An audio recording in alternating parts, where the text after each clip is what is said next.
sobre el orden de la salvación. Gracias a Dios ya tuvimos oportunidad de considerar o de meditar en las verdades sobre la predestinación y la elección, el llamamiento de Dios.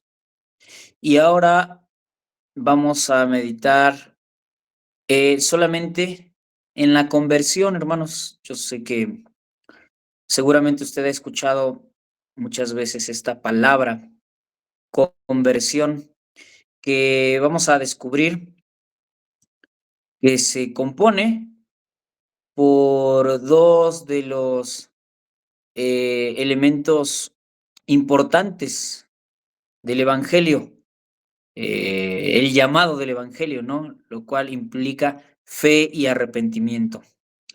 La palabra conversión o el término conversión es usado, el libro que más utiliza este recurso es Hechos de los Apóstoles, hermanos. Yo solamente aquí les voy a dar 3 citas ahí en Hechos. Hay más.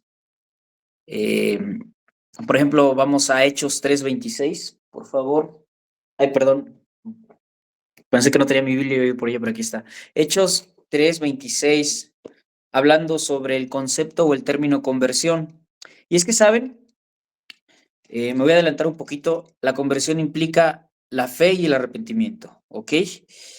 Pero en ocasiones el término o el autor da por hecho que habla de la conversión al hablar de la fe solamente, y a veces el autor da por hecho que habla de la conversión al hablar del arrepentimiento solamente. O sea, da por hecho que al hablar del arrepentimiento, pues está hablando también o está haciendo un llamado también a la fe. Y que al hablar o al llamarnos a la fe, también inherentemente se está haciendo un llamado al arrepentimiento, ¿ok? Pero aquí el término así bien explícito, ¿no? Hechos 3:26.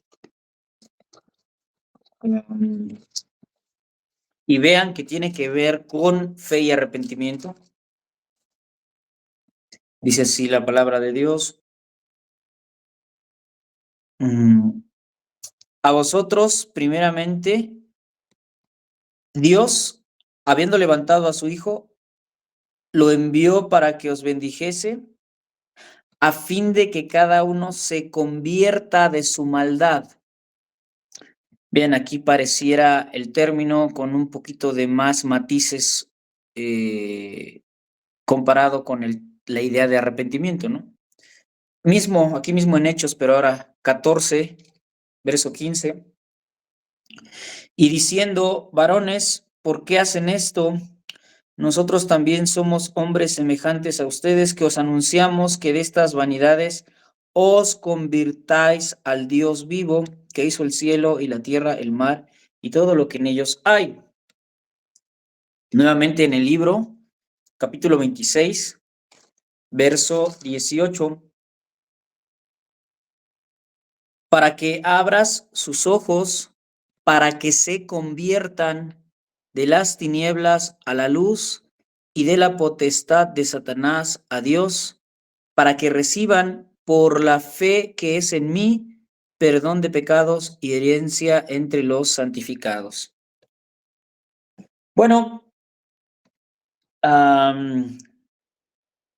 lo repito, a veces el término es sinónimo para hablar de fe o para hablar de arrepentimiento, o a veces incluso para hablar de la conversión solamente se suele usar el concepto de fe o el concepto de arrepentimiento, ¿ok? Los autores en ocasiones dan por hecho que entendemos que en la conversión, pues, vienen estos dos elementos esenciales. Cristo, de hecho, lo enseñó y él sí literalmente usó ambos términos. Ahí en Marcos, en el capítulo 1, en el verso 15, podemos ir para atrás. Marcos 1:15. Y ahí notamos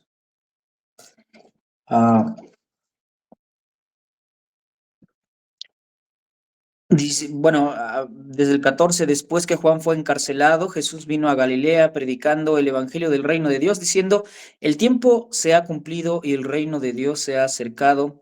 Arrepentíos y creed en el evangelio, lo cual es lo mismo que convertirse a Dios. Y bueno, está conectado con los textos que hemos leído, solamente que aquí es Cristo el que hace el llamado de la predicación del Evangelio y en Hechos pues fueron los apóstoles, ¿ok? Así que, en primer lugar, hermanos, tenemos que comprender que la conversión implica tanto la fe como el arrepentimiento y ambos son o conforman, por así decirlo, los dos lados de la misma moneda, ¿ok?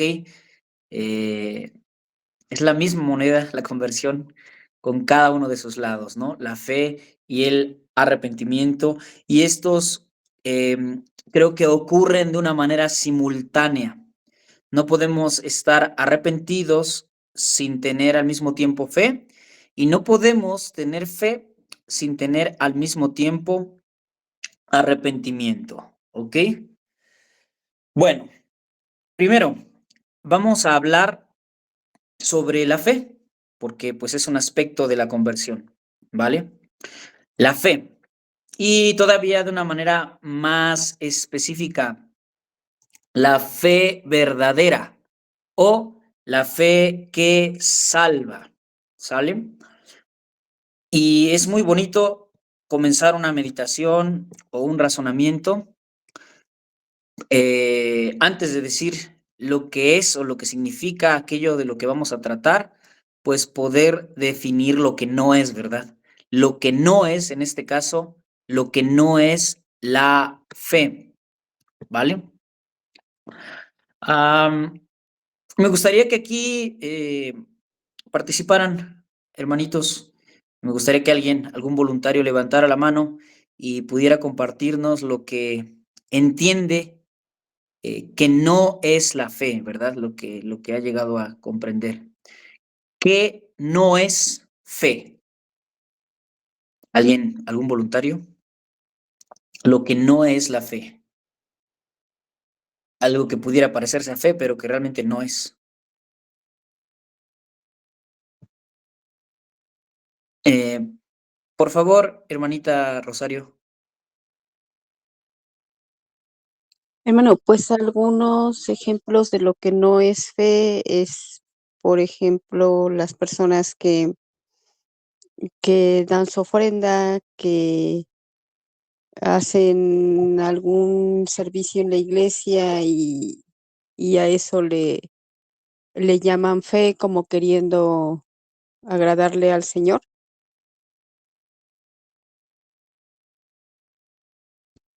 Ok, ok.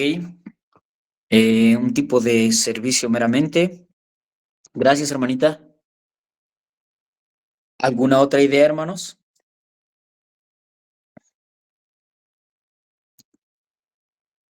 ¿Alguien más levante su mano? O voy a cerrar los ojos y donde ponga yo el dedo y caiga, ahí voy a preguntar, ¿verdad? Aquí. A ver, hermano Natán.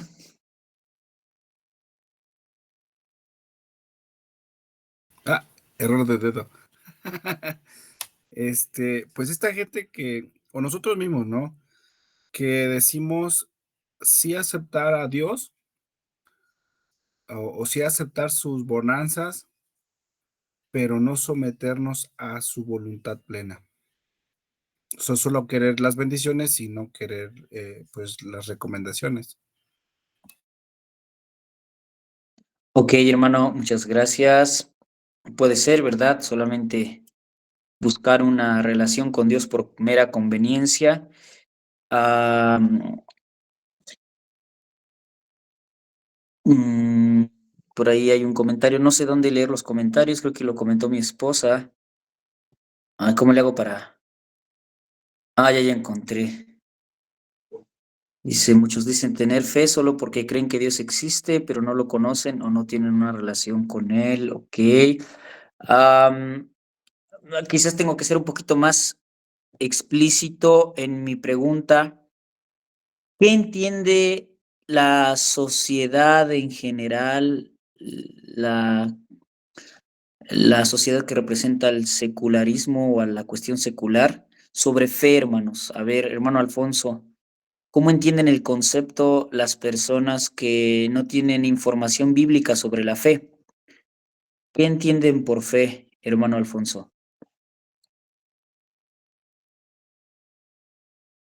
Lo relacionan con una religión o con una creencia, en donde están basadas sus creencias. Bueno, la gente cuando escucha sobre fe es en qué está puesta su esperanza y sus creencias, bueno, generalmente, sin importar que sea Dios, ¿no? Algunas personas tienen fe en el clima, otros tienen fe en los horóscopos. Entonces la gente secular, creo que todo en lo que pone sus esperanzas, considero. Sí, gracias, hermano. De hecho, por ahí va el asunto, hermanos. Una definición común o típica que le da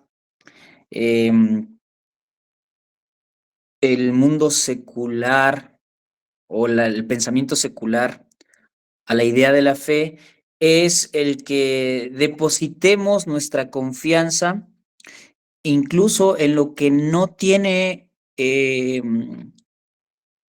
causas lógicas, respuestas científicas. Se entiende como que se cree que la fe es al final de cuentas creer hasta a veces en lo imposible, ¿no? En lo que no se puede comprobar o no se puede respaldar a partir del razonamiento, e incluso a partir de los hechos históricos, ¿no? Muchas personas creen que fe no tiene nada que ver con pruebas históricas ni con razonamiento, pruebas razonables. Sí me doy a entender, hermanos. De hecho, más adelante voy a comentar un poquito más al respecto. Bien, entonces fe no es simplemente creer en algo, ya sea que se pueda comprobar o no, ya sea que parezca algo más mítico o no. Hablando de la verdadera fe, porque hay una fe falsa y una fe verdadera, una fe salvífica. Vamos a aprender, hermanos, cuando pensemos en fe, al menos pensemos también en los ingredientes de esta fe verdadera, ¿ok? Y son tres, solamente tres, creo yo. Y bueno, la mayoría de los estudiosos de las escrituras coinciden. Tres. El primero es el contenido de la fe. Le vamos a llamar así los ingredientes de la fe, ¿ok? Sin estos tres ingredientes, la fe salvadora, pues no es fe salvadora. El contenido de la fe, Romanos 10:14. ¿Cómo pues invocarán en aquel en el cual no han creído? ¿Y cómo creerán en aquel de quien no han oído? Ok, Romanos 10:14. La fe necesita tener contenido, necesita tener ciertas verdades básicas, aspectos esenciales sobre Jesús. O sea, no podemos decir que nuestra fe tiene contenido si no creemos al menos en lo básico referente a Dios, por ejemplo, en que Él es el creador, en que, otra vez, hermanos, en que nosotros somos pecadores, en que Cristo es el Hijo de Dios, es el Mesías, es nuestro Salvador o nuestro sustituto en la cruz, en que Él resucitó de los muertos. Vean, un contenido que incluso pudiera catalogarse como como verdades de carácter histórico que pueden ser comprobadas por la historia o hechos, ¿ok? Este contenido son o está conformado por hechos, ¿vale? Sin embargo, este no es el único ingrediente de la fe que salva o de la fe verdadera. porque de lo contrario, pues podríamos decir que solamente basta con conocer los hechos sobre la vida de Cristo para ser salvos, ¿no? Y no, porque hay personas que pueden llegar a conocer hechos o verdades sin tener un asentimiento relativo a estos o sin estar verdaderamente convencidos o de acuerdo con estos hechos, ¿no?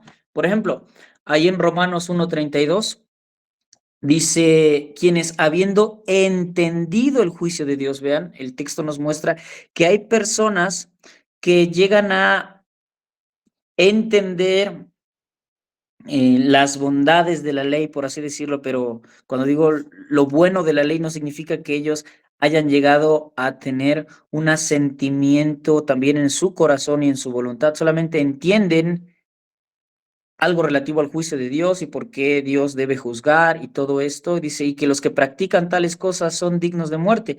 No solo las hacen, sino también se complacen con los que las practican. Podemos llegar a conocer hechos y no obstante, pues no tener una verdadera fe. Tenemos que ir más allá de llegar a conocer hechos, estar enterados, ¿ok? Y el segundo ingrediente entonces es un asentimiento o aprobación intelectual, ¿vale? Yo puedo escuchar de hechos y a la vez no estar de acuerdo, ¿ok? Vale, tengo que conocer hechos y estar de acuerdo con estos hechos, ¿ok? Una aprobación intelectual, pero incluso vamos a descubrir, hermanos, que hasta este punto, hasta este paso, hasta este ingrediente, ¿verdad? Si nos quedamos aquí con tener hechos y estar de acuerdo con esos hechos, tendríamos una fe de tipo demoníaca, porque hay como lo dice en Santiago, ¿no? También los demonios creen y tiemblan, o sea, pensemos en esto, los demonios tienen conocimiento de los hechos, ¿ok? Pero no solamente tienen conocimiento sobre los hechos de la, bueno, tengo que ser más específico, los hechos de la redención, sobre la vida de Cristo, incluso desde los hechos, desde que empezó todo en el cielo mismo, ¿verdad? Estos demonios tienen conocimiento de estos hechos y no solamente tienen conocimiento, están de acuerdo en que son verdaderos, ¿ok? Están un paso más allá, tienen un asentimiento intelectual de estos hechos. Y sin embargo, hermanos, por ello tienen una fe verdadera, no, no, tienen una fe de tipo demoníaca. ¿Alguien recuerda otro ejemplo de alguien en la Biblia que tiene conocimiento de hechos y todavía más los aprueba, reconoce que son verdaderos y sin embargo, pues se quedó hasta ahí? ¿Alguien lo recuerda? Judas. Sí, de verdad, Judas, cierto, él tiene conocimiento de los hechos, los aprueba, pero hasta ahí se quedó. ¿También se acuerdan de Agripa? El caso de este gobernante romano, ahí en Hechos 26-25, vamos ahí. Hechos 26-25.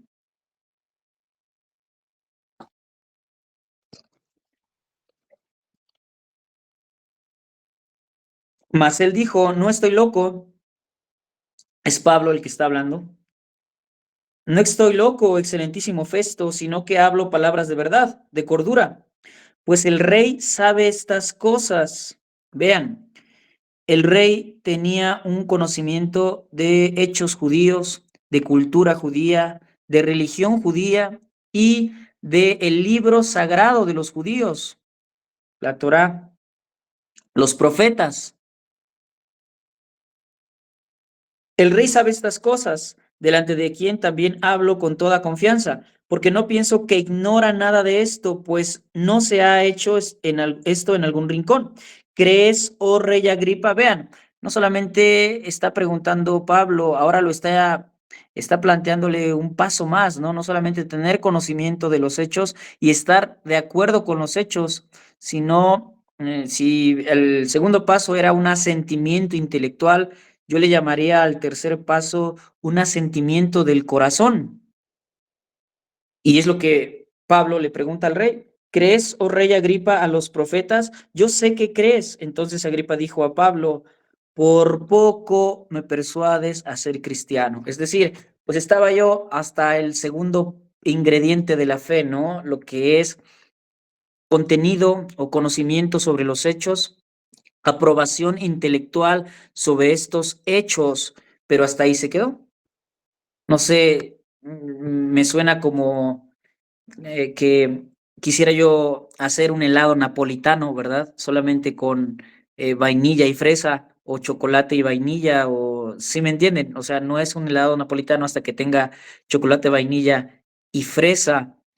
Entonces no es fe salvífica hasta que tenga los tres ingredientes. ¿Qué le falta aquí?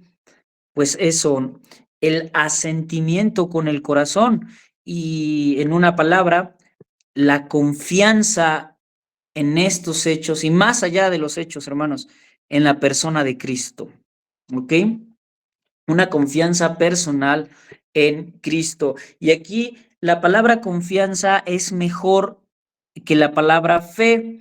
Y esto por el mal uso, como lo decíamos al principio, que se le ha dado a la palabra fe. ¿Ok? O todavía nuestra palabra creer, ¿no? Creer. O sea, nosotros podríamos creer en algo sin la necesidad de tener un compromiso personal con eso que creemos, ¿ok? Yo puedo creer y estoy convencido de que 1 más 1 es 2, pero pues no tengo ningún compromiso personal con esto.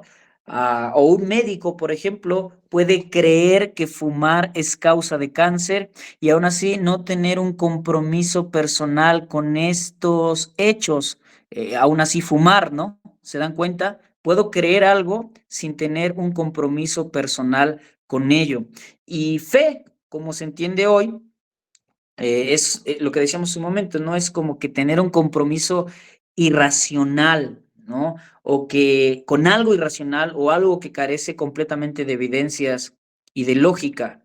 Entonces, por eso me gusta más utilizar la palabra confianza, ¿vale?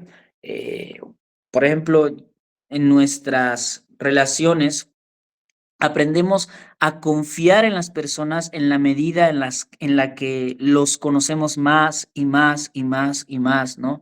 Es así como crece nuestra confianza. Y eso es lo que la Biblia nos enseña. Cristo nos llama no solamente al conocimiento de los hechos y al asentimiento intelectual de los hechos, sino al final de cuentas nos llama a Él mismo. Dice, venid a mí, ¿verdad? Eh, por eso no es suficiente, hermanos, con conocer hechos y con tener un asentimiento intelectual. Miren, por ejemplo, usted puede llenarse de información relativa a el bien de la penicilina, por ejemplo, ¿no? Puede llenarse de esta información y puede llegar no solo a tener la información, sino a tener un asentimiento intelectual sobre esta información, estar de acuerdo, ¿ok? Con esto. Le ha parecido verdad, su mente lo ha interpretado como una verdad, todos los ejercicios de la lógica en su cabeza le han llegado a hacer entender que es cierto, que si se toma una pastilla de penicilina, pues usted puede ser sano de una infección, ¿verdad? Pero si usted tiene una infección y ya hizo todo este estudio, ¿qué faltaría? Es suficiente con el estudio que hizo y es suficiente con que esté de acuerdo con que esto puede cambiar de su estado de enfermedad a su estado de salud. ¿Qué debe hacer? Pues debe de tomar la pastilla, ¿verdad? Ese es el último. Tiene que tener la confianza de tomarse la pastilla. Bueno, pero ¿y si usted es un tanto escéptico? ¿verdad? Y dice, pues ya vi, ya investigué y parece razonable, parece lógico, pero aún así no lo hago. Cierto escepticismo le impedirá pues tomarla, ¿no? Ahora, pues esto sería similar a llegar a tener información, a llegar a estar convencidos intelectualmente de los hechos, pero a no tener una decisión personal, ¿no? Ahora, referente a este ejemplo, hermanos, sobre la desconfianza o el escepticismo, hay personas a veces que son honestas y encuentran que en su ejercicio de fe confiesan y descubren que siempre hay una pizca de desconfianza o de escepticismo. Siempre hay un grado, y es que siempre va a haber un grado de debilidad de nuestra fe, hermanos. Yo creo que es normal hasta cierto punto a veces batallar con que esa batalla en nuestra mente y en nuestro corazón, ¿no? Y que a veces esa voz dice, bueno, ¿será cierto que Cristo resucitó? Bueno, ¿será verdad que Cristo es Dios? Y no sé si le ha pasado. A mí me ha pasado. Pues es aquí en donde tenemos que dar un grito, ¿no? Como lo hace el apóstol, Señor, ayuda mi incredulidad porque creo. O sea, el hecho de que la fe verdadera, hermanos, todavía es una fe en algún grado débil, ¿ok? Cuando hablamos de la fe verdadera, no estamos hablando tampoco de una fe que jamás duda, que jamás tiene una pizca de incertidumbre. No, no, no, no, no, porque entonces, vaya, no estaríamos tampoco de acuerdo con que todavía estamos en debilidad, todavía estamos siendo transformados. Y hay personas, lo repito, que luchan con esto, pero tenemos que entenderlo así. ¿Se entiende, hermanos? Y en concreto, en conclusión, una fe verdadera es la que al final de cuentas te lleva a tener un aprecio por Cristo, un amor por Jesús, ¿vale? Y obviamente es una fe que obra, una fe viva, no es una fe muerta, ¿no? Como lo dice Santiago, si alguno dice que tiene fe y no tiene obras, ¿podrá la fe salvarle? ¿Podrá esa fe, ese tipo de fe salvarle? No, definitivamente la fe verdadera es una fe viva, es una fe que obra, es la fe que nos justifica. En una sencilla ecuación sería fe igual a justificación más obras. ¿Ok? Véase, no estamos diciendo que la ecuación sea fe más obras igual a justificación, no. La sola fe nos justifica, fe igual a justificación más obras. ¿Ok? Así que en conclusión, hermanos, en conclusión, siempre que pensemos en la verdadera fe, en la fe que salva, pues hagámoslo pensando en sus tres ingredientes, ¿ok? No sé si hasta aquí haya preguntas o algún comentario, hermanos. Ojalá y puedan participar.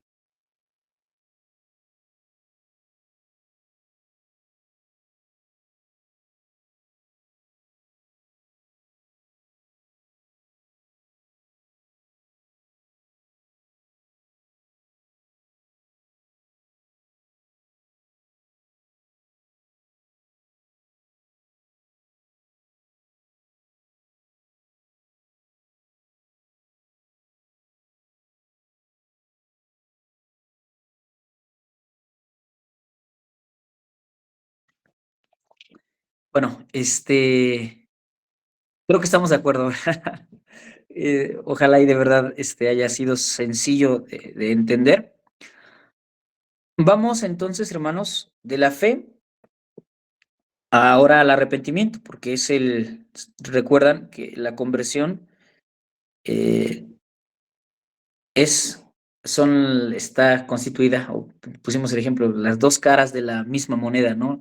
Si la moneda es la conversión, una cara es la fe y otra cara es el arrepentimiento. Hablemos ahora del arrepentimiento. Y vamos, por ejemplo, a Hechos 17, 30 al 31. Hechos 17.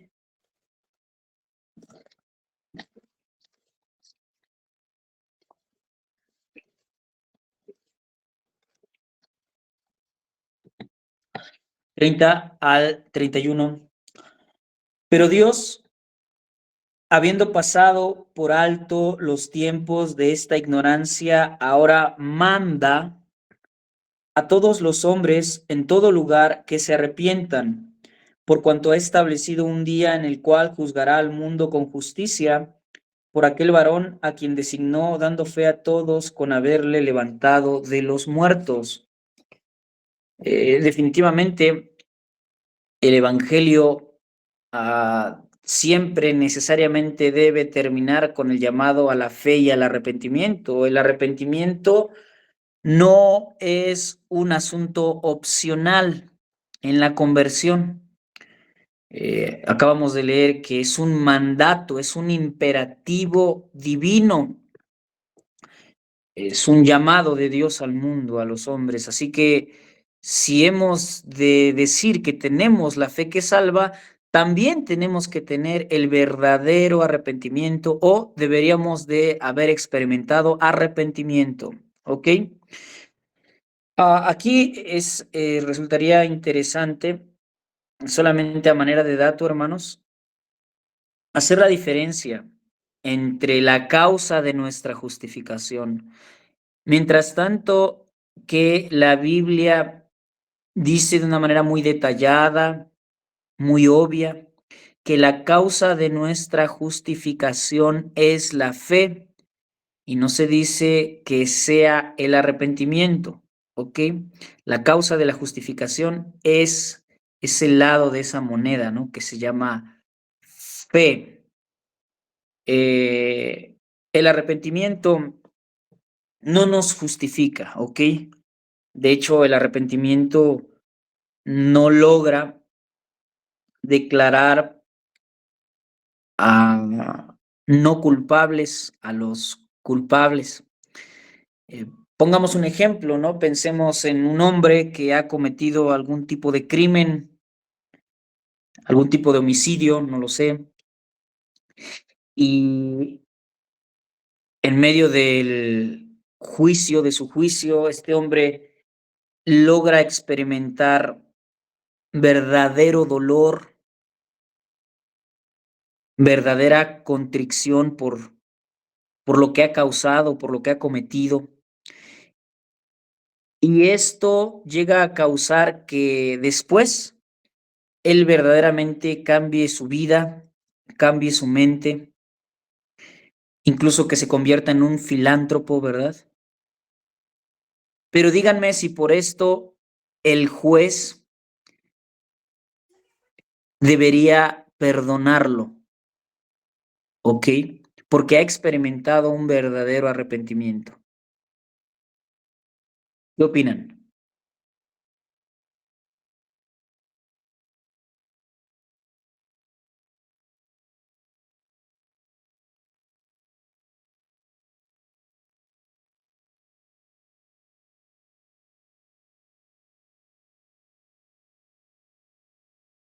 ¿Puede repetir la pregunta, hermano, por favor?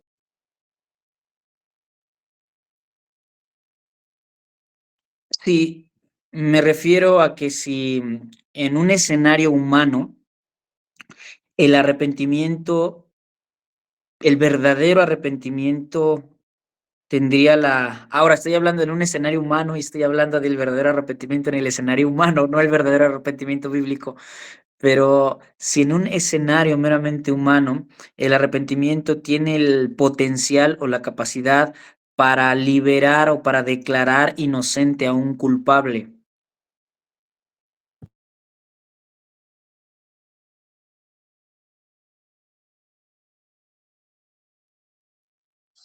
Hermano, pues yo considero que no, porque es un arrepentimiento humano, entonces esto no tiene la capacidad de declararlo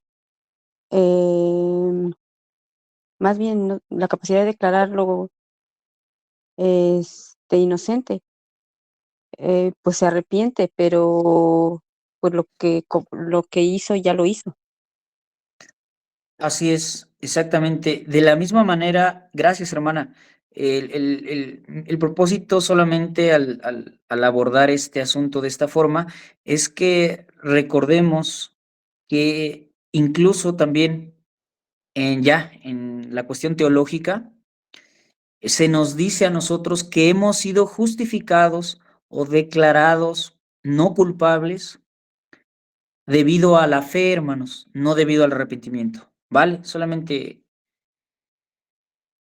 quería yo hablar de la causa tan ligeramente de nuestra justificación. Entonces, ah, obviamente el arrepentimiento es un llamado de Dios. El arrepentimiento es un mensaje inseparable del mensaje del Evangelio. Es ah, inherente al Evangelio y debe de ser proclamado, los hombres deben de ser llamados al arrepentimiento porque es la voluntad de Dios, porque se entiende que Dios ya les ha demostrado su culpabilidad y se entiende que ellos han entendido lo que significa ser culpables delante de un Dios santo y justo. Sin embargo, también tenemos que reconocer que si hay un verdadero arrepentimiento, si Dios nos llama a un arrepentimiento, pues hay una forma de arrepentirse y esta es la forma que Dios define. En este sentido, este sería el verdadero arrepentimiento. Pero si hay un verdadero arrepentimiento, también hay un falso arrepentimiento, ¿ok? Y este falso arrepentimiento estaría caracterizado primeramente, pues, por el mero temor al castigo. En este caso, no sé, pensemos en un niño, ¿no? Desobedeciendo y pidiendo perdón, pero porque solamente el pedir perdón o a él lo motiva a pedir perdón por el temor a la disciplina, por el temor al castigo. Este sería un falso arrepentimiento, porque como lo veremos más adelante, el verdadero arrepentimiento no tiene solamente temor al infierno, sino que tiene temor como tal a seguir pecando. Ujú. Y no meramente a las consecuencias debidas o en congruencia con la dimensión de su pecado, ¿no? Hay personas, hermanos, que piensan que se han arrepentido porque han renunciado a algún tipo de prácticas, pero han renunciado por un tipo de conveniencia, ¿ok? Hay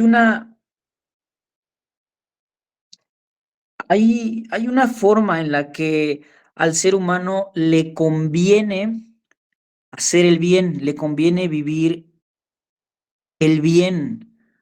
Ok, el borrachito pensaría que le conviene dejar de tomar porque pues al dejar de tomar se va a ahorrar una buena cantidad de dinero, una buena cantidad de pleitos con su esposa y pues algunas condiciones de salud, ¿no? Entonces dejaría de tomar por conveniencia, porque ha considerado que le conviene no continuar tomando, pero no necesariamente ha considerado a Dios y no necesariamente porque ha dimensionado que está mal en sí tomar, ¿no? O ser un borracho. Y sí me doy a entender, hermanos. Entonces hay formas de falso arrepentimiento, pero para las personas que experimentan un falso arrepentimiento, imagínense, ¿y si las consecuencias de su pecado se acabaran? Sí, es un planteamiento hipotético, pero si esto se acabara, pues también se acabaría su arrepentimiento, ¿verdad? Esto les pasó a aquellos de los que el autor de los Hebreos habla ahí en Hebreos 6, 4 al 6. Dice nuestra hermana Jessie, entonces algunos, ay, perdón. Entonces, algunos que reciben a Cristo en su lecho de muerte, pero que lo hacen por miedo al infierno, no por reconocerlo como Señor y Salvador, ¿no serían salvados? Ah, muy buena pregunta, hermana Jessie. Am, Antes de abordar el planteamiento, eh, quisiera considerar y que consideremos juntos, que tenemos que predicar el evangelio en todo tiempo, ¿vale? Predica a tiempo y fuera de tiempo, y que las personas tienen la oportunidad de arrepentirse, pues mientras y en tanto que estén vivas, ¿no? Ya su condición, pues casi no importa, sino que en tanto que estén vivas en este mundo todavía, respirando. ¿Y saben por qué dije casi no importa su condición? Porque, hermanos, no siempre vamos a estar, o una persona va a estar lo suficientemente lúcida para escuchar el evangelio, ¿ok? Hay personas que desafortunadamente escuchan el evangelio hasta su lecho de muerte. ¿Y saben por qué digo desafortunadamente? Ustedes podrían estar diciendo, bueno, ¿cómo que desafortunadamente? Pues gracias a Dios lo están escuchando. Sí, es cierto, gracias a Dios lo están escuchando. Pero ¿saben por qué digo desafortunadamente? Porque escuchar el evangelio implica cierta atención, cierto esfuerzo mental. Sí me doy a entender, hermanos. Y poner atención no es labor sencilla, ¿eh? Necesitamos fuerza. Y muchas personas en esa situación, en su lecho de muerte, lejos de estar pensando en el mensaje que están escuchando, pues están pensando en que les duele esto, en que les duele el otro, en que están completamente fatigadas, en que, ¿sí me entienden, hermanos? Están durmiendo, están cansados, ya han luchado mucho con la enfermedad, han luchado mucho con los desvelos, han luchado mucho con el cansancio y no hay una, ah, una atención. Por eso, pues cada ser humano debería exponerse al evangelio, debería escuchar el evangelio cuando pues la mente y el corazón, por así decirlo, pues están saludables, ¿verdad? Ah, y el aspecto principal de la pregunta, pues el verdadero arrepentimiento, como lo veremos, no es simplemente una cuestión que se queda en el temor, hermanita. Hermanita Jessie, ahorita vamos a leer unos textos bíblicos en donde nos muestra la escritura que tenemos que ir más allá del miedo y de la culpa, tenemos que pasar esos dos primeros peldaños y avanzar hacia dejar o abandonar el pecado y el señorío de Cristo. ¿Ok? Bueno, les decía yo, iba yo a hablar del libro de la carta a los Hebreos, capítulo 6, verso 4. Ya le hemos leído en muchas ocasiones, hermanos. Solamente vean alguien o personas que por poco, como el rey Agripa, fueron persuadidas o por poco fueron convencidos al arrepentimiento, ¿no? Sintieron quizás en algún momento remordimiento, por ahí simplemente un tipo de culpa por algo, culpa hacia miedo hacia las consecuencias de sus pecados o de sus malos hábitos, miedo por el infierno, pero lo repito, pero si el infierno de repente dejara de existir, ellos volverían a las malas prácticas. ¿Sí me doy a entender, hermanos? Porque es imposible, verso 4, que los que una vez fueron iluminados y gustaron del don celestial y fueron hechos partícipes del Espíritu Santo y asimismo gustaron de la buena palabra de Dios y los poderes del siglo venidero y recayeron, sean otra vez renovados para arrepentimiento. Vivieron un falso arrepentimiento. ¿Ok? Ahora, ¿cuál sería el verdadero arrepentimiento? Aquel arrepentimiento que es definido como el arrepentimiento para vida. Bueno, usted lea detenidamente el Salmo 51 y ahí usted tiene ante sus ojos, tendrá ante sus ojos cuál es el verdadero arrepentimiento, ¿vale?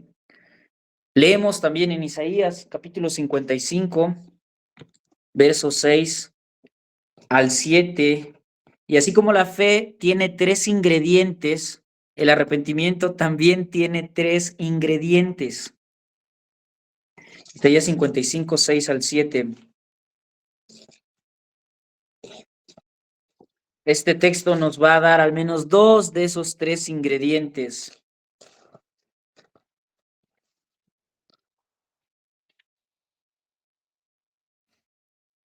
Versos 6 al 7. Busquen al Señor mientras puede ser hallado. Llámenle en tanto que está cercano. Vean, deje el impío su camino y el hombre inicuo sus pensamientos y vuélvase al Señor, el cual tendrá de él misericordia, y al Dios nuestro, el cual será amplio en perdonar. Los 2 elementos o los 2 ingredientes que este texto nos da sobre el verdadero arrepentimiento es la renuncia del pecado y la obediencia hacia Cristo. Renuncia del pecado y la obediencia hacia Cristo. Bueno, pero hay un inicial que sí, es verdadero. La tristeza. La tristeza por atentar contra el santo de Dios, ¿vale? Por atentar contra Dios. Ese es el primer ingrediente, tristeza. Por supuesto, ya lo dijimos hace un momento, el asunto no termina en la tristeza, empieza en la tristeza, no termina ahí. Tampoco termina en el remordimiento, empieza, puede ser, en tristeza, pero no. Segunda a los Corintios, hermanos, esta es una cita que debemos de tener muy presentes siempre cuando hablemos de arrepentimiento. Segunda a los Corintios 7, 9 al 10.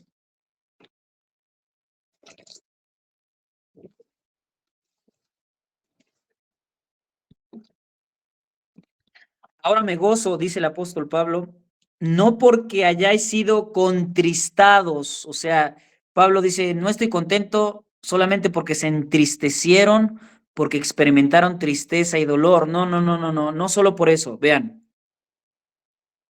sino porque fuisteis contristados para arrepentimiento. En este sentido, la tristeza no es sinónimo de arrepentimiento, sino la antesala al arrepentimiento, ¿vale? Porque habéis sido contristados según Dios. Hay una forma en la que podemos experimentar una tristeza que no es según Dios, y ya lo vimos, tristeza por las consecuencias que pueden llegar a ocurrir, tristeza por el temor meramente del infierno, pero no, hay una tristeza según Dios. Habéis sido contristados según Dios para que ninguna pérdida padezcáis por nuestra parte, porque la tristeza que es según Dios produce arrepentimiento para salvación, de que no hay que arrepentirse, pero la tristeza del mundo produce muerte. ¿Por qué? Porque es un falso arrepentimiento. Entonces, nuestra hermanita Susi por ahí decía, ¿verdad? El falso arrepentimiento no produce vida. Por eso nosotros tenemos que ser bien específicos cuando hablamos o predicamos el evangelio. Tenemos que decirles a las personas que no se trata solamente de ser librados del infierno para ir al cielo. Se trata de ir a Cristo, ¿vale? Por eso nosotros tenemos que comunicar bien el evangelio. Así que no habla aquí, el texto no habla de una tristeza por temor a las consecuencias. Ese sí sería el arrepentimiento según el mundo. Y vamos a notar que también, esa es otra cosa, hermanos, la tristeza va a ser expuesta, incluso a veces exhibida, según la personalidad de cada individuo, ¿no? Hay personas que por causa de su personalidad, pues la tristeza se manifiesta en lágrimas, en llanto, en queja, ¿verdad? Y hay personas que, según también su personalidad, experimentan un fuerte dolor, una fuerte agonía de una manera muy interna. Al final, Dios conoce, ¿verdad? Al final Él es el que sabe qué es lo que verdaderamente está pasando en ese corazón, pero lo que sabemos es que al corazón contrito y humillado no desecharás tú, ¿verdad? Así que no es la tristeza en sí el sinónimo del arrepentimiento, sino el fruto de la tristeza, ¿vale? No debemos quedarnos siempre en la tristeza, no debemos quedarnos incluso siempre en la culpa. Obviamente la tristeza es parte del camino hacia el arrepentimiento. La culpa, tenemos que encontrarnos en algún momento cara a cara con la culpa, pero no debemos quedarnos siempre en la tristeza ni en la culpa. Debemos avanzar, tampoco en el remordimiento, ¿verdad? Y bueno, la mejor cura de la culpa es la conciencia sobre el perdón de Dios, ¿no? Ahora, pasamos de la tristeza como un ingrediente del arrepentimiento a la renuncia. Y vamos a otro verso, la renuncia del pecado.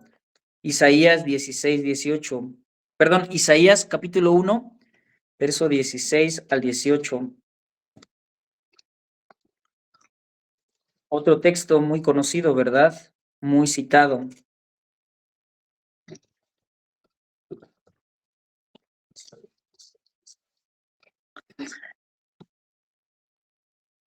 Lavaos y limpiaos, quitad la iniquidad de vuestras obras de delante de mis ojos, dejad de hacer lo malo. Vean ahí nuevamente el segundo ingrediente, la renuncia, y el tercer ingrediente, aprended a hacer el bien, buscar el juicio, restituid al agraviado, haced justicia al huérfano, amparad a la viuda.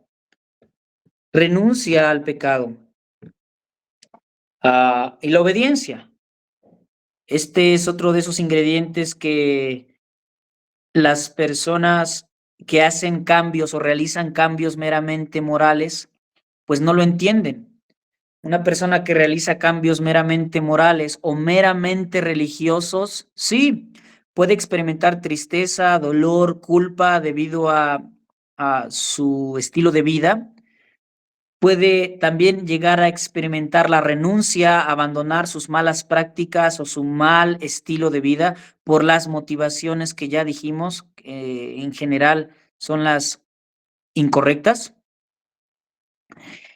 pero no puede considerar al Señor, no puede decir un alcohólico, no puede decir voy a dejar de tomar y ahora, bueno, en su escenario meramente moral o religioso, no puede decir, voy a dejar de tomar y ahora voy a obedecer a Dios, ahora voy a ponerme bajo el señorío de Cristo. No hacen esto, no se puede. O yo solamente puse el ejemplo del alcohólico, pero cualquier persona que realiza cualquier cambio puede hacer ese cambio, puede sentir tristeza, puede renunciar, pero no, el hombre natural jamás podrá disponerse ahora a someterse al señorío de Cristo. Y esto es el tercer ingrediente esencial del arrepentimiento.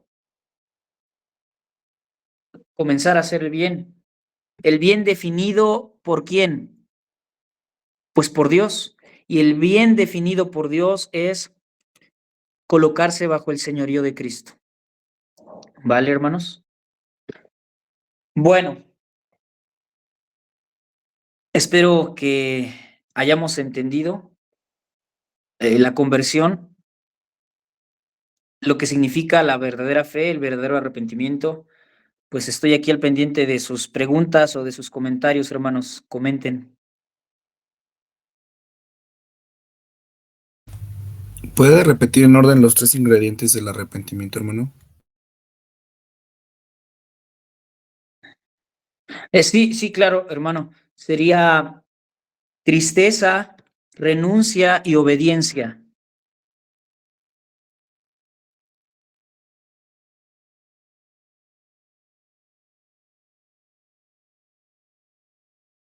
Gracias, hermano. Es que ya anteriormente con otros autores había denotado que el arrepentimiento es un proceso, es una acción de continuidad, ¿o me equivoco? Sí, bueno, lo que es, no se equivoca, hermano, en parte está en lo cierto. Sin embargo, el arrepentimiento en la fe es un evento que ocurre una vez, eh, como la regeneración o como el llamado que el Evangelio hace. O sea, son eventos que ocurren una vez y definitivamente son eventos que aunque ocurren una vez, la fe para vida y el arrepentimiento para vida, tendemos a vivir nuestra vida cristiana en fe y en arrepentimiento.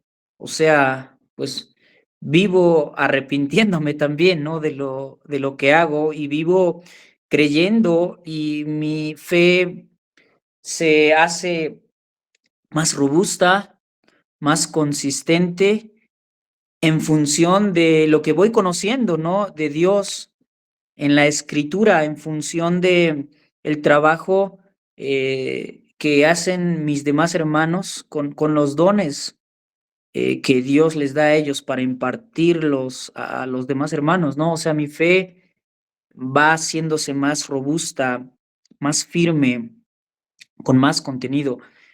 Y de la misma manera voy experimentando, y la idea es que experimente yo un arrepentimiento frecuente, pero del arrepentimiento que estamos hablando ahora, que es ese arrepentimiento que demanda Dios al escuchar el Evangelio y al escuchar, perdón, y la fe que Dios demanda al escuchar el Evangelio, esos son eventos únicos e irrepetibles, ¿ok? Y después tenemos la experiencia del arrepentimiento como cristianos y de la fe como cristianos. No sé si me doy a entender, hermano.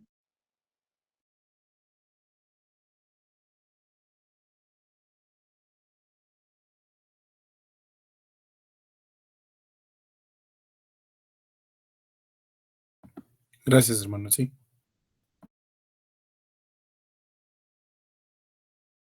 ¿Alguna otra pregunta, hermanos? ¿Alguna otra aportación?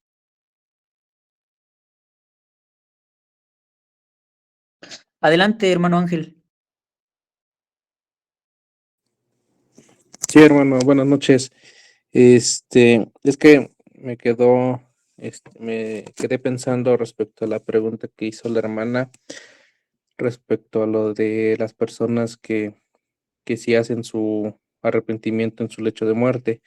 Es que me puse a pensar respecto al ladrón que estaba crucificado junto con Cristo, ¿no? Que en ese momento, pues le dice a él, acuérdate de mí cuando vengas en tu reino. Entonces, pues él sí hizo un arrepentimiento verdadero un arrepentimiento de vida, hermano, en ese momento, ¿verdad? Y entonces, bueno, sería un poquito más complicado pensarlo en la actualidad, pero no sé, yo pienso que sí se podría realizar algo así, pero obviamente pensando que la persona realmente tenga su arrepentimiento de vida. Sí, por supuesto, como lo hemos dicho, mientras se le predique el evangelio verdadero y la respuesta sea con fe verdadera y verdadero arrepentimiento, pues hay salvación, ¿verdad? Eso es definitivo.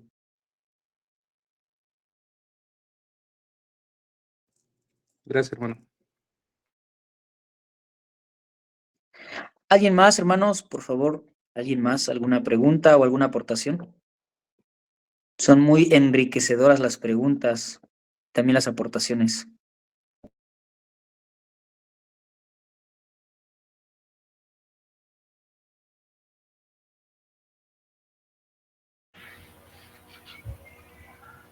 Disculpe, hermano, entonces, si un enfermo se arrepiente prácticamente en su lecho de muerte, entonces, su arrepentimiento es sincero, o cómo se tomaría ese arrepentimiento.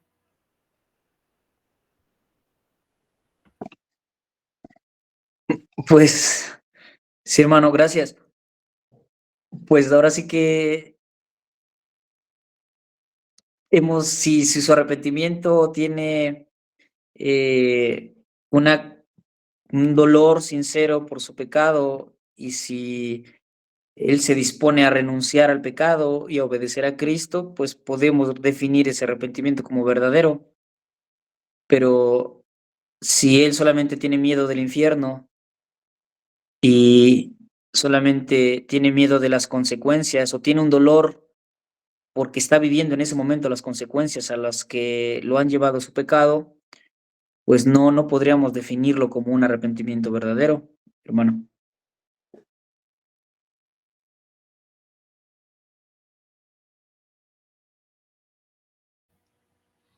Entonces, el ladrón que estuvo a un lado de Jesús en el momento de la crucifixión, ¿tuvo o no tuvo un arrepentimiento verdadero?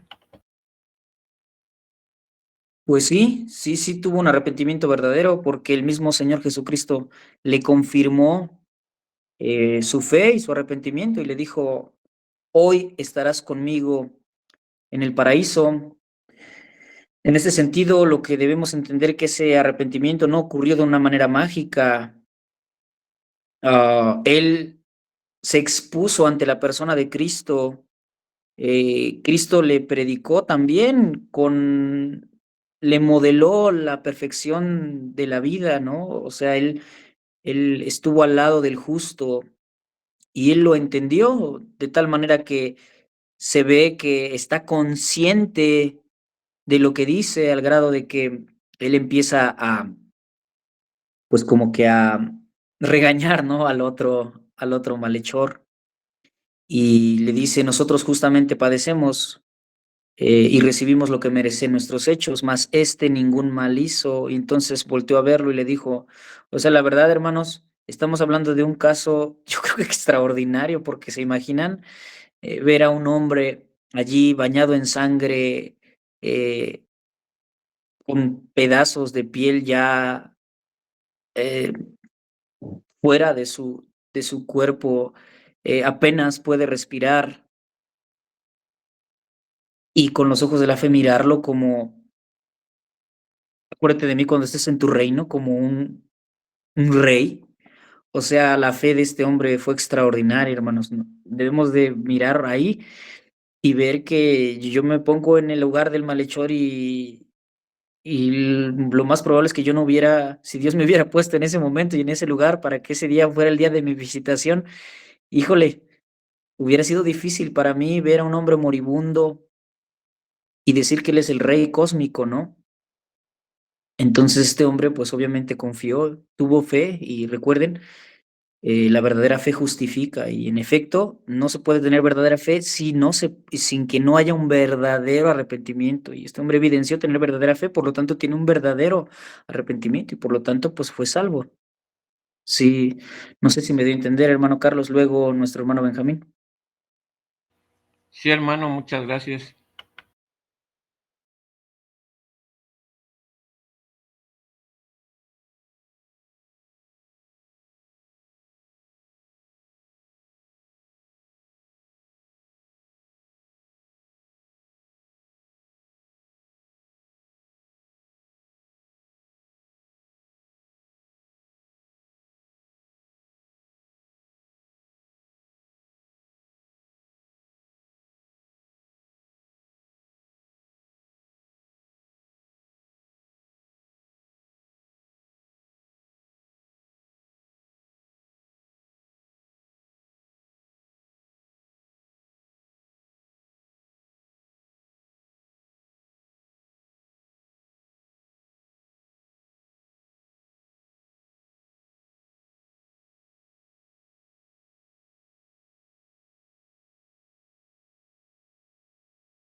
Muchas gracias, hermano. No sé si hay alguien más que quiera opinar o preguntar, hermanos, o con esto, y bueno, con una oración damos por finalizada nuestra clase. Ah, sí, hermanita Alma, por favor. Hermano, soy yo, soy hermanito Martín. Hermano, Hola, hermanito Martín, dos adelante. cosas. Nos puede dar, al menos que yo me haya perdido, hermano, en la definición de conversión. Hace 8 días hablamos de la regeneración y que es un cambio de muerte a vida, pero yo no escuché, hermano, ¿qué significa la conversión? Nos dijo usted sobre los componentes, la fe y el arrepentimiento, pero no escuché el, que, la definición, perdón. La otra, quizás ya se abundó en el tema, pero hablando de que si a una persona se le predica en su lecho de muerte, considero que Dios es soberano y Él tendrá misericordia, dice la palabra de quien quiere tener misericordia. No podríamos dar por hecho que ya esa persona es salva porque se le predicó, porque pues no sabemos si manifestó arrepentimiento o no. Ese es mi punto de vista, ¿no? Y si Dios quiere salvar a alguien en el último momento, lo va a hacer. También pensé en el ladrón, ¿no?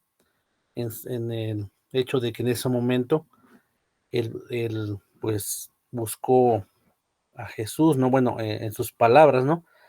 Platicamos aquí con mi esposa, pero de hecho no buscaba ni beneficio así como tal, no que, ay, tengo miedo de ir al infierno, simplemente dijo, pues acuérdate de mí. Yo creo que vio al Mesías, a quienes muchos no vieron, él pudo ver en Jesús al Mesías. Ese es mi punto de vista. Ah, sí, hermano, gracias. Sí, bueno, relativo a lo primero, pues no di una definición como tal porque la conversión es eso, hermano, es hermanos, es se expresa respondiendo al evangelio, ¿no? La conversión es la respuesta positiva al evangelio, y la única respuesta positiva al evangelio es una respuesta con fe y arrepentimiento. No sé si esto nos ayuda un poco. Obviamente, si buscamos ahí en algún diccionario teológico, nos va a decir casi lo mismo, pero con otras palabras, ¿no? Nos va a hablar incluso también de por ahí de una, dice, renovaos según el espíritu de vuestro entendimiento. Se habla de un cambio de mente también, puede ser, un cambio de mente, o que el arrepentimiento está motivado por un cambio de mente primero. Y palabras más, palabras menos, hermanos, es la respuesta positiva al evangelio. Y en el segundo planteamiento, claro, pues hemos aprendido que Dios es soberano, que Dios al final es el que salva, pero lo que jamás se nos tiene que olvidar, hermanos, es que pudiéramos llegar a plantear esta verdad con la ligereza de decir, pues ya Dios al final lo salvará o no lo salvará.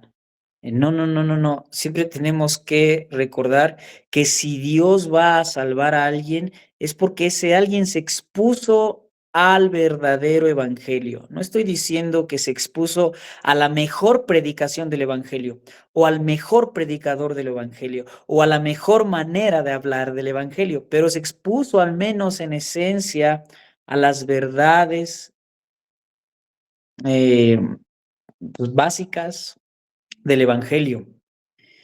Y porque creyó, ¿ok? O sea, no podemos decir, pues ya él no hizo nada, ya Dios al final lo salvó. No, debió haber respondido con fe a ese evangelio y debió haberse arrepentido, ¿ok? Y es así como el Dios soberano salva, final de cuentas. No sin el evangelio, no sin la fe, sin la verdadera fe, no sin el verdadero arrepentimiento. Sí, hermanos. No sé si me di a entender.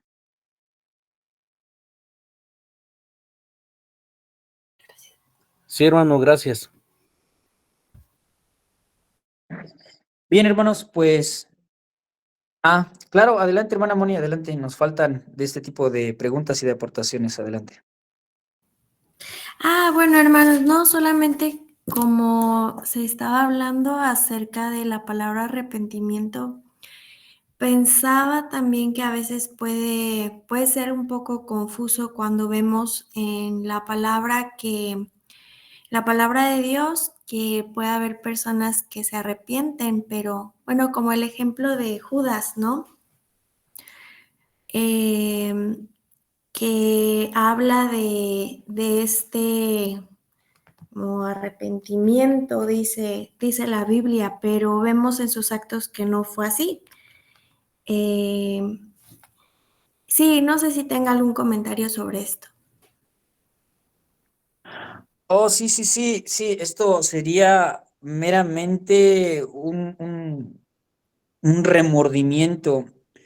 Y el remordimiento, a diferencia del verdadero arrepentimiento, es un fenómeno que está relacionado más como con cuestiones viscerales o emocionales, con cargas de conciencia, más que con una disposición a abandonar em, el pecado y volverse a Dios. Entonces, el remordimiento, hermana, en este sentido, pues sí, sería más un fenómeno, una experiencia con mucha carga de conciencia, con mucha carga emocional y sin ir más allá, sin ir al paso de dejar de hacer lo malo y volverse a Dios. Sería quedarse, como quedarse en el primer ingrediente del arrepentimiento, ¿no?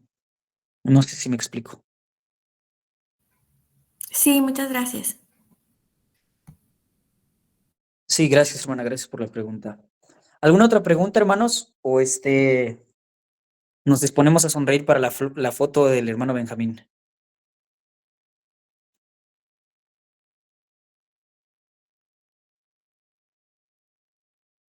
Bueno, creo que el hermano nos va a sacar la foto, ¿verdad? Y pues también por ahí hace la oración para terminar, hermano, de favor.